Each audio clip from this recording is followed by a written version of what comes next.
With a helmet on, he looks like any other Cal State Northridge football player. But behind the face mask, you see a 28-year-old man. Older than most on the field, Joseph Roberson, in a sense, is making up for lost time because he spent his early 20s in another kind of state-run institution. I think growing up, based on some of my experiences, I had very low self-esteem, and I didn't have a lot of self-worth for myself. And if you don't have any value for yourself, you don't conduct your life with any value. While in prison for grand theft auto and forgery, Roberson decided things had to change. He had a daughter, and he knew he couldn't set a proper example for her from behind bars. Me recognizing that I was her foundation, and I had a great deal of value for her, and her being a blessing in my life. So I wanted to have something and be something to offer to my daughter. After his release, Roberson found himself back with the same crowd, but he knew he wanted to change the path he had been walking down. He threw out the idea of playing college football to his friends.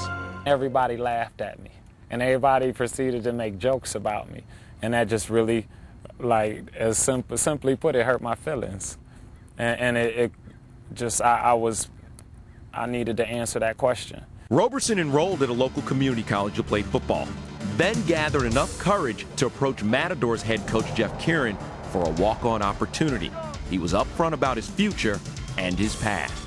For him to come up and be as honest as he was about where he's been and then as pointed and specific about where he wants to go, he really put my mind at ease right off the bat.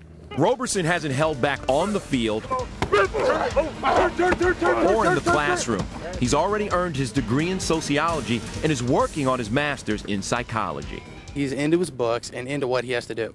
You know, second chances, I mean, he's got it and he's used it to his best potential. We've always held Joe up as kind of the guy this program aspires to be. Honestly, he's coming here with a plan that he needs to support himself, he needs to support his daughter, and he needs to do well academically in order to even have a chance to be successful. A lot of times we grow up and we think what makes us as a man is to have something we're willing to die for.